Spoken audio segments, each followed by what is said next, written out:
The Veltrax cruiser Othrakeen drifted silently through the shadow of a dying star. Its sleek hull shimmered black against the void, sensors tuned to detect any flicker of life on the blue planet below. Earth, as its inhabitants called it. To the Veltrax, this was just another fragile rock in the vast galactic expanse. Yet something about the humans fascinated and unsettled them.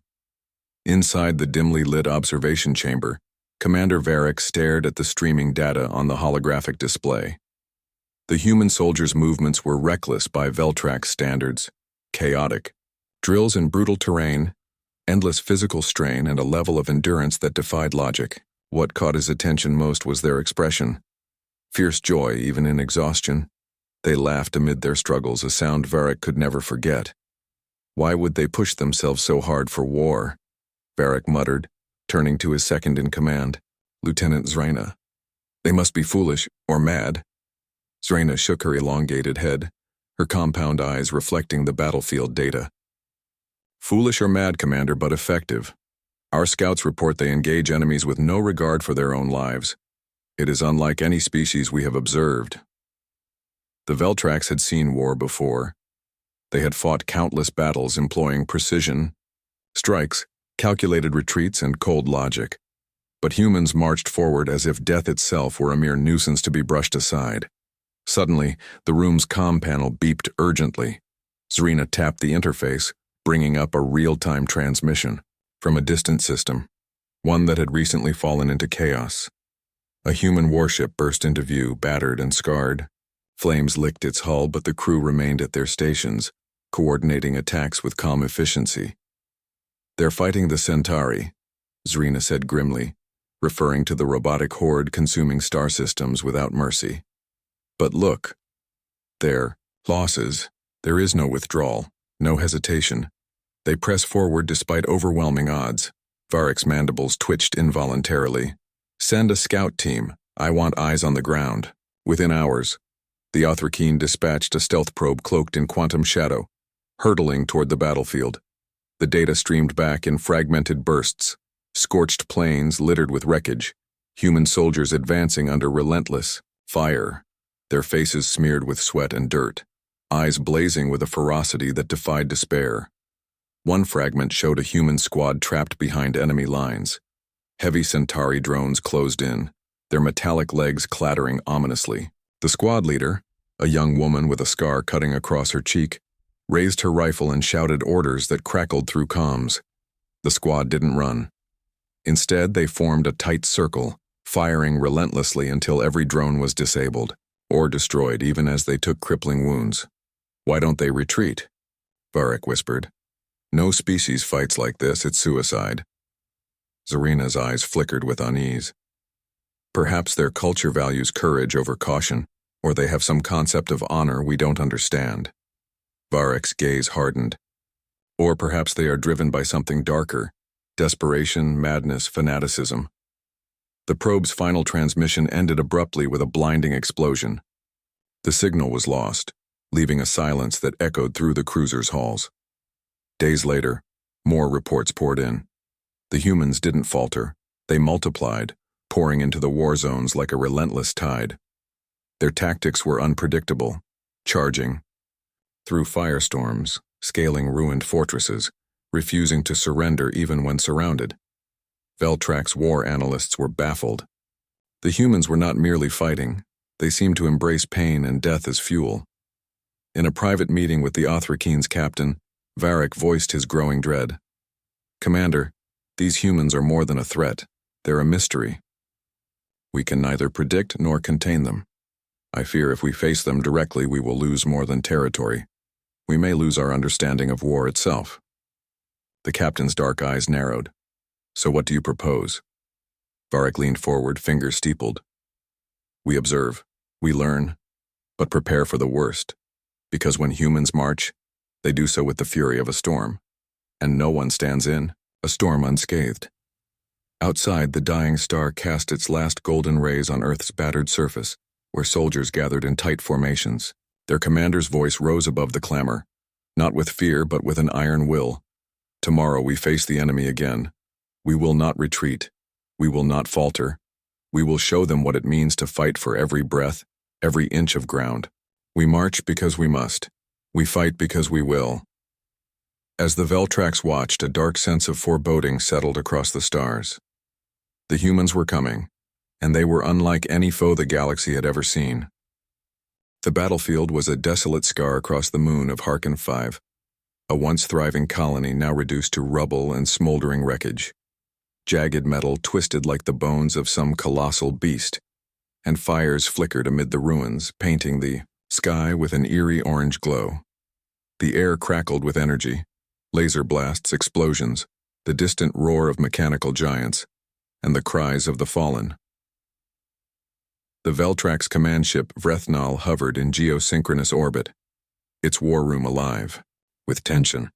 The Veltrax commanders huddled around a central holographic map, watching live feeds from their scout drones and listening intently to reports from the field.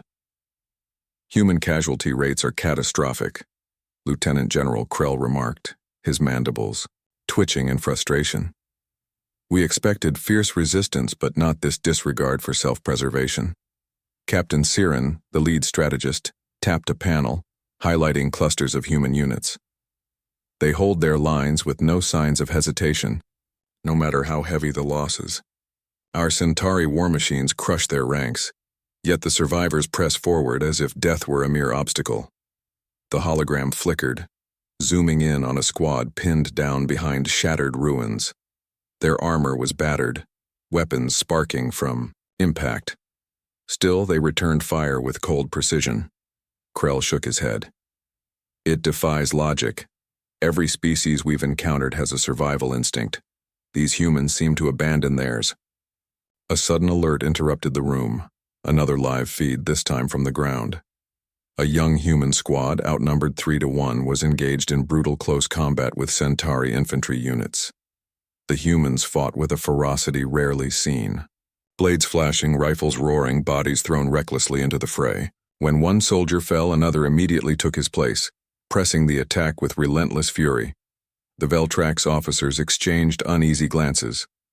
"Observe their morale," Siren said quietly. "They do not falter or cower. They appear joyful." Joyful? Krell's eyes narrowed. In the face of annihilation? A sudden burst of transmission from the battlefield commander cut through the tension. "This is Captain Dana Ryle." Her voice crackled over comms. "To all units, hold your ground.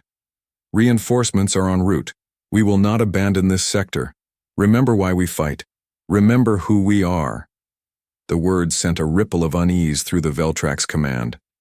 Dana Ryle was known as a fearless leader among the humans, one who inspired her troops with fiery resolve. Yet, for the Veltrax, her message sounded like a call to needless sacrifice. On the ground, Captain Ryle's squad rallied around her.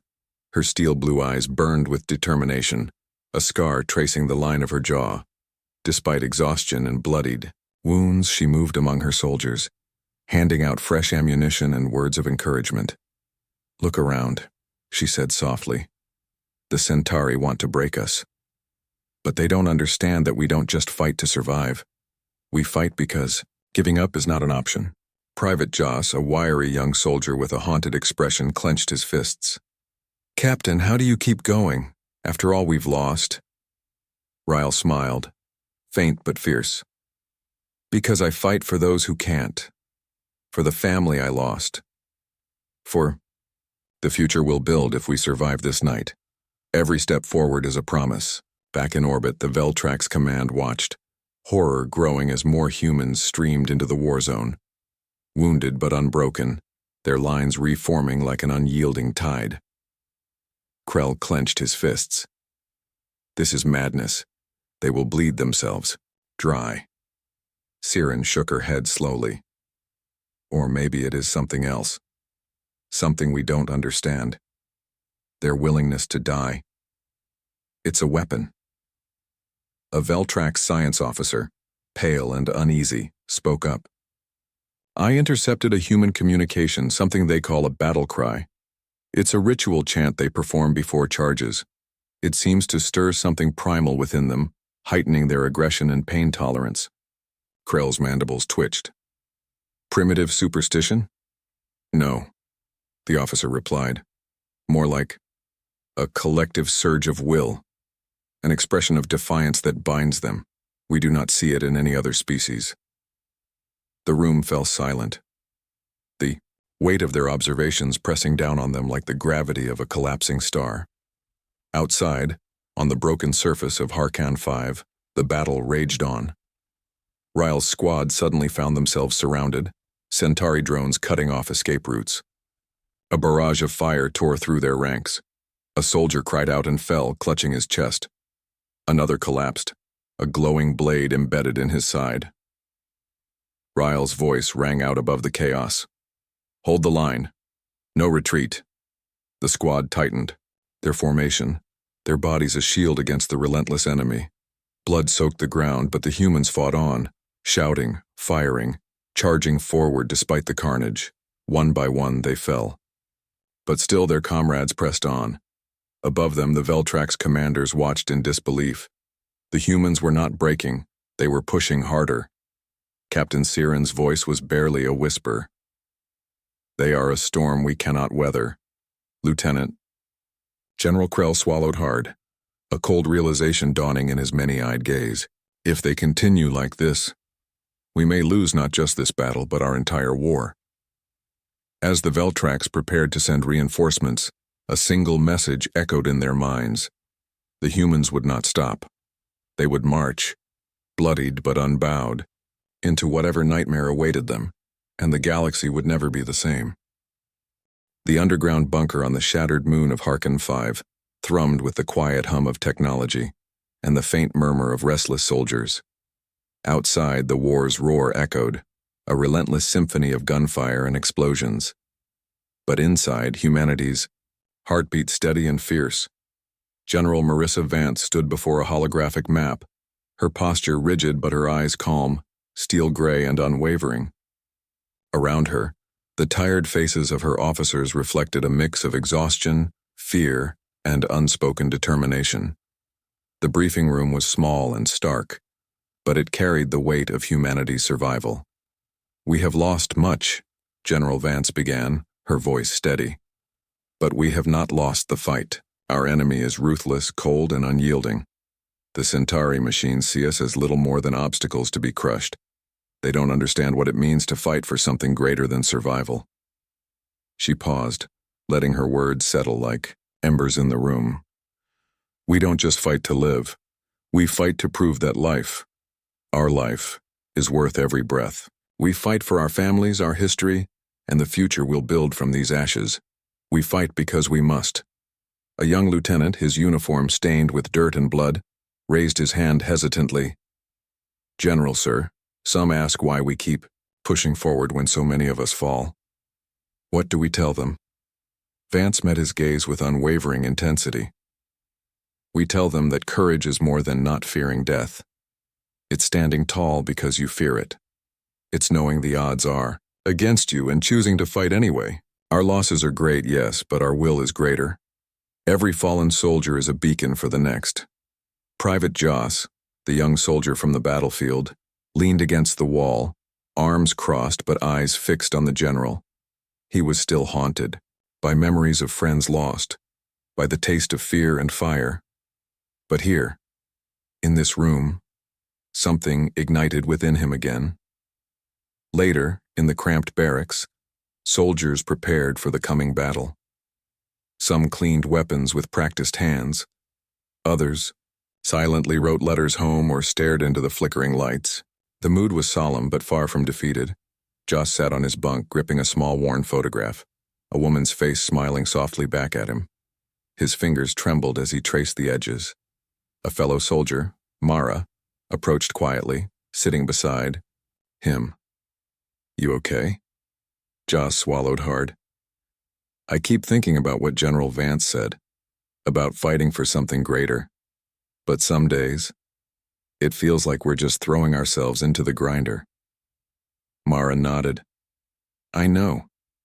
But every step we take forward is a step away from losing everything. We carry the hopes of billions on our backs.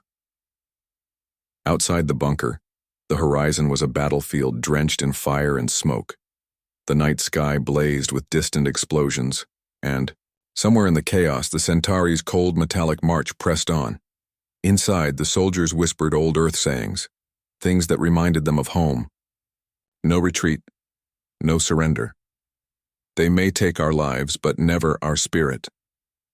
The words bound them like a shield, intangible but unbreakable. That night, before the next assault, the soldiers gathered in a circle. Captain Dana Ryle stood, in the center, her presence commanding yet compassionate. "We are more than survivors," she said softly. "We are the fire that refuses to be snuffed out. We will march into the storm, and we will not break. Because if we do, what hope is left for the rest of the galaxy?" The circle broke with quiet determination. Each soldier touched the emblem on their chest, a simple flame etched in silver, and whispered a silent promise. As dawn crept over the horizon, the soldiers assembled. Their armor was battered, their faces marked by exhaustion and loss, but their eyes burned with fierce light. General Vance watched from a distance, her heart heavy but proud. The humans were not just fighting a war, they were carrying the legacy of defiance itself. The first whistle blew. The soldiers surged forward, not with hesitation, but with unyielding fire. The battle ahead would be brutal. Many would fall. But the humans marched relentlessly, carrying something the Veltrax had yet to understand, a fire within that no machine could ever kill. The council chamber aboard the Veltrax flagship Vrethnal was vast and cold, filled with the silent hum of machinery and the low murmur of anxious voices. The chamber's elliptical table gleamed beneath harsh white lights as the galaxy's most powerful alien leaders gathered for a session unlike any before. Velkoth, the high strategist, rose from his seat, his many eyes scanning the assembly. "We face a threat unlike any other. Humans. Their methods defy all logic, all reason. Our scouts report their willingness to charge into annihilation, to fight without fear or hesitation." Around the table, the Veltrax elders exchanged grim looks. Some nodded solemnly, others twisted their mandibles in frustration. Veljera, a veteran warlord, spoke sharply. "They are fools, suicidal. Let them bleed themselves dry. We will crush their broken forces as easily as swatting insects." A younger counselor, Velrin, shook her head, eyes wide with concern. "No, I disagree. They are more dangerous because they do not fear death. They embrace it. Our strategies, our weapons, none have stopped their advance." Velkoth turned to her, intrigued despite himself. "Explain." Velrin gestured to the holomap displaying human positions and battle movements. Their commanders especially. One called General Marissa Vance inspire a level of morale we have not witnessed in any species. Their troops fight with a fervor, bordering on fanaticism. We intercepted a ritual they call a battle cry. It is a chant they use before charges, triggering heightened aggression and pain tolerance. Murmurs spread through the council. Velkoth's antennae twitched. Primitive superstition? No, Velrin insisted. It appears to be a psychological weapon, a collective expression of will. They fight not just with body and weapon, but with something deeper, something we cannot quantify. Veljera growled in frustration. "It makes no sense. War is war, survival is instinct. They defy both." From the shadows, Velkor, a silent observer and intelligence master, finally spoke.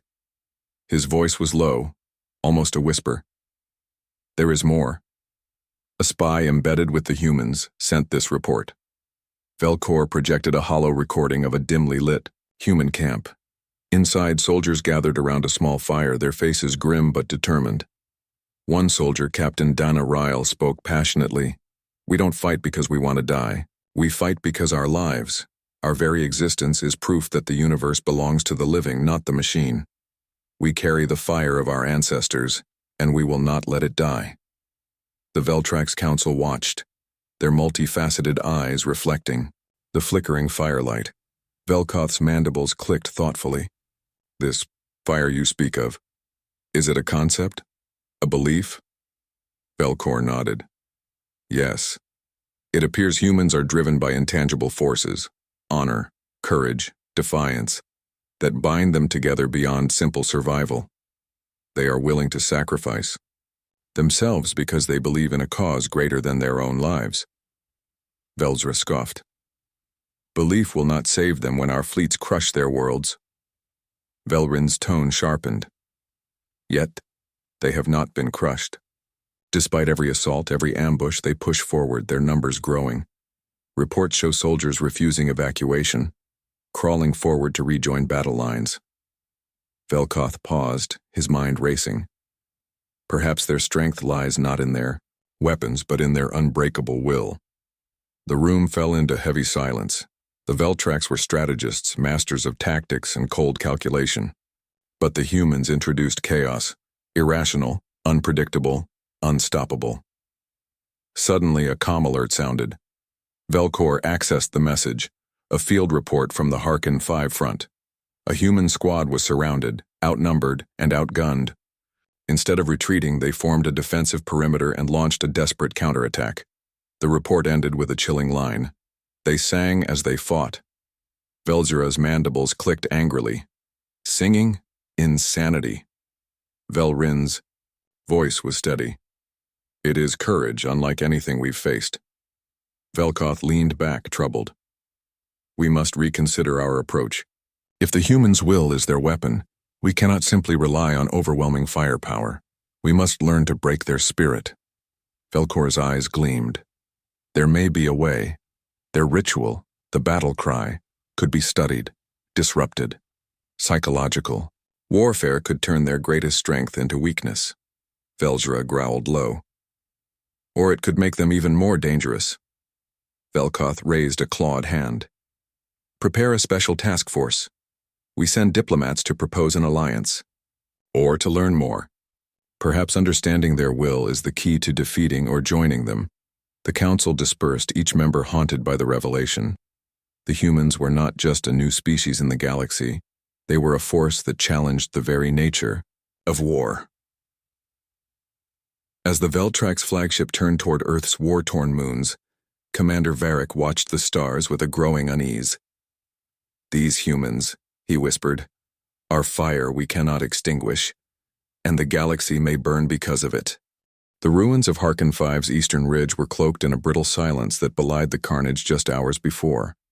The fires that had consumed shattered buildings smoldered like dying embers, casting long shadows beneath the blood-red sky.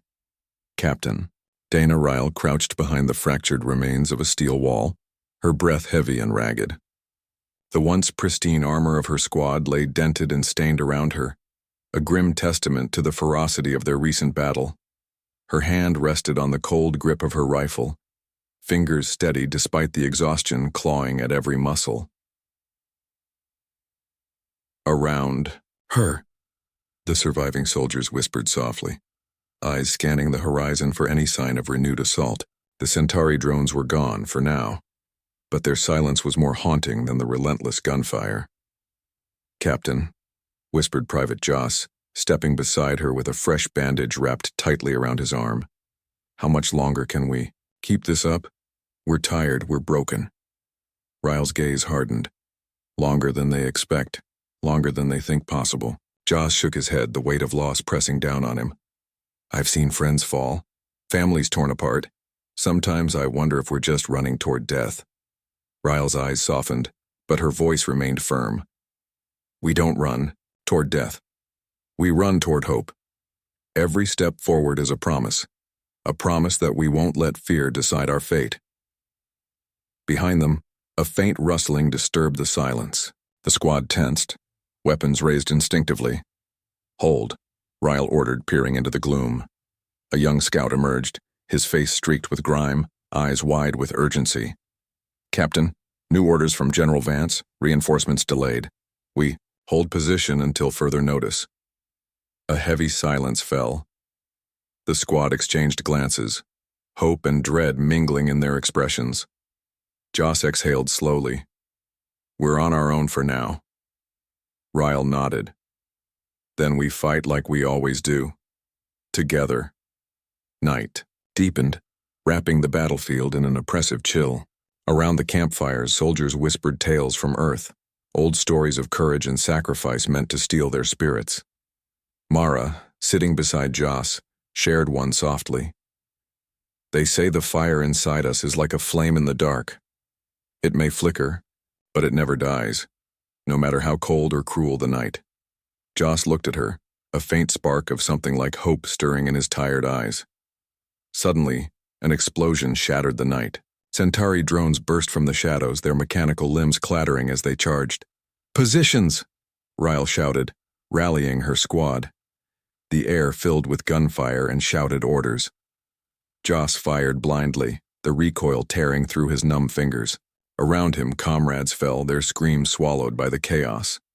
Despite the brutal assault, the squad held firm, firing, charging, pushing back. The battle cry echoed once more, a haunting chorus of defiance rising above the carnage. When dawn finally broke, the battlefield was littered with debris and the fallen, human and machine alike. But the survivors remained, bloodied but unbowed. Ryle surveyed her squad, pride and pain warring in her gaze. "We're still here. We're still fighting, and that means we haven't lost." Private Joss, wiping dirt and blood from his face, nodded slowly. "Then we keep moving forward." Across the stars, the Veltrax watched, their fear growing as the humans' relentless fire refused to be quenched. The Veltrax flagship, Vrethnal, drifted silently in orbit above the battered moon of Harkan 5, its hull reflecting the cold light of distant stars. Inside, the atmosphere was thick with unease and anticipation. The recent reports from the front lines had unsettled even the most seasoned Veltrax commanders. In a dimly lit chamber deep within the ship, Velcor, the intelligence master, convened a private meeting with a select group of experts, psychologists, linguists, and cultural analysts assigned to study the humans. Velcor's many eyes fixed on the holoscreens displaying footage of human soldiers chanting their battle cries, their faces twisted in fierce determination. "We have always relied on technology and superior tactics," Velcor began. "But these humans fight with something else, a force beyond our comprehension. To defeat them, we must understand it." One of the linguists, a slender Veltrax named Velshan, adjusted his translator device. "Their chants are complex, layered with emotion and ritual. They call it a battle cry, but it is more, a binding of their spirits, an invocation of ancestral strength." A psychologist named Valmira nodded. "It triggers what they call group cohesion, but on a level that surpasses mere morale. It appears to elevate pain tolerance and suppress fear, creating a state of almost frenzied focus." Velcor tapped a claw on the table. "We must find a way to disrupt this ritual without alerting them." From the back, a technician chimed. We intercepted communications suggesting that their leaders place great importance on these rituals. If we can interfere, create doubt, fear, perhaps we can fracture their will." Velcor's antennae twitched. "It is a dangerous path. If we miscalculate, it may only strengthen their resolve." Outside the chamber, the ship's corridors buzzed with activity. The Veltrax were preparing for a new kind of warfare, psychological, subtle and unprecedented. Meanwhile, the human war effort pushed forward, unaware of the storm brewing above. General Marissa Vance stood at the command console, her jaw tight. A new threat loomed. A series of strange electronic disturbances had begun to interfere with their communications and sensors. The soldiers reported unsettling dreams and a creeping sense of doubt, a whisper at the back of their minds. "We're fighting more than machines now," Vance said quietly. "They're trying to break us from within." Captain Dana Ryle approached, her expression grim. "What do you suggest?" "Strengthen the bonds," Vance replied. "Keep the rituals alive. Every chant, every story, every act of defiance is a brick in our wall." Ryle nodded. "Then we fight fire with fire." Back aboard the Vrethnal, Velcor watched the holographic feed of the human campfires, symbols of hope and resistance flickering against the darkness. "They do not understand the power of their own spirit," he murmured. "Perhaps it is time we learn." The Veltrax were faced with a paradox. How to break a will that refused to break, a fire that would not be extinguished. As the galaxy watched, two forces edged closer to a collision, not just of weapons, but of belief, spirit, and the unyielding human heart. The dawn over Harkan 5 broke blood red, the sky a bruised canvas streaked with smoke and ash. The human forces gathered on the ridge, battered but resolute, their armor scarred and faces etched with fatigue. And yet, their eyes burned brighter than ever. Captain Dana Ryle stood at the forefront, her gaze sweeping over her troops. The ground beneath their boots trembled with the approaching Centauri advance, a wall of metal and fire, relentless and overwhelming. General Marissa Vance's voice crackled through the comms. Hold the line at all costs. Reinforcements are on the way, but until then, every second counts. Around her, the soldiers prepared their weapons, whispered final prayers, and shared quiet moments of connection. In the face of impossible odds, they stood unbroken. The Centauri assault began with a deafening roar. War machines thundered forward, laser beams cutting swaths through the defenders, the air filled with explosions and the screams of the fallen. Yet the humans did not falter. As the Centauri drew closer, a chant began, a low, resonant rhythm rising from the human ranks. It swelled into a battle cry that shattered the noise of war, a sound raw with pain and hope and unyielding defiance. Captain Ryle's voice rose above the tumult. For every fallen comrade, for our homes, for the future. The soldiers surged forward, bodies crashing against metal and steel. The fight was brutal, close quarters and merciless. Humans and Centauri clashed in a storm of fire and fury. Private Joss, gripping his rifle tightly, fought beside Mara, their movements instinctive and fierce. Despite wounds and exhaustion, neither wavered. Keep pushing, Ryle shouted, rallying the faltering ranks. The Centauri forces faltered, caught off guard by the humans' unbreakable spirit and fierce unity. One by one, war machines were toppled, their circuits fried by desperate soldiers wielding explosives and blades. From orbit, the Veltrax commanders watched in horror as the tide of battle shifted. Velkoth's voice was grim. They fight like they have nothing to lose and everything to gain. Velzra growled, fists pounding the console. This is no longer a battle. It is a war of wills. On the ground, as the Centauri retreated, the humans did not cheer. Their faces were solemn, aware that this victory was but a crucible, a test of endurance and spirit. Captain Ryle gathered her squad. This is what we are made of. Every scar, every loss, every step forward. We fight not because it is easy, but because it is right. General Vance's voice came over the comms once more. Today you proved that humanity's fire burns brighter than any machine, but the war is far from over. Rest, recover, and be ready. The galaxy watches, and the future is ours to claim. As the humans tended their wounded and prepared for the next fight, the stars above seemed to shimmer with a new kind of hope. The battle-scarred landscape of Harkan 5 was eerily quiet beneath the twin suns, the acrid smoke slowly dissipating into the pale sky. The remnants of war lay scattered across the ground, crumpled Centauri machines, shattered weapons, and the fallen bodies of soldiers who had given everything. Yet amid the ruin, a new energy pulsed. Humanity's unyielding spirit had turned the tide, a beacon blazing in the dark. General Marissa Vance stood atop a ridge overlooking the battlefield. Her armor was scratched and stained, but her posture was resolute. Beside her, Captain Dana Ryle checked the status of her squad, wounded but alive, ready to continue the fight. This is just the beginning, Vance said softly, eyes scanning the horizon. We have shown them what it means to face humanity. Relentless, fearless, united. Behind them, Private Joss tended to a small flame, the flickering firelight reflecting the fierce determination in his eyes. They think they can crush us with fear and machines, he said quietly. But they don't understand the fire we carry inside. Mara, seated nearby, nodded. That fire is our greatest weapon. It's not technology or strategy. It's something no machine can ever replicate. Far above, the Veltrax flagship Vrethnal orbited silently. Inside the command chamber, the council gathered once more, their faces grim but thoughtful. Velkoth spoke first. The humans have survived the impossible. Their will is beyond our calculations. It defies logic, reason, and strategy. Velrin added, "We must rethink our approach. They are not just soldiers, they are a force of nature." Velzra growled, frustrated but resigned. "We cannot break their spirit. Perhaps we should learn from it." A pause fell over the chamber. The Veltrax, masters of cold calculation, found themselves confronted by something they could neither destroy nor fully understand.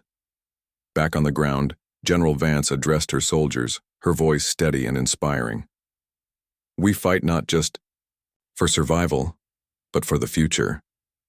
A future where humans walk among the stars, free and unbroken." Her words echoed in the hearts of those who listened. They were tired, scarred, and haunted, but united. The humans had faced overwhelming odds, relentless enemies and the crushing weight of despair. Yet through it all they had marched forward, undaunted, unyielding. As the stars twinkled overhead, a new chapter began. The fire of humanity had ignited, a blaze that no darkness could ever fully extinguish, and the galaxy would never be the same.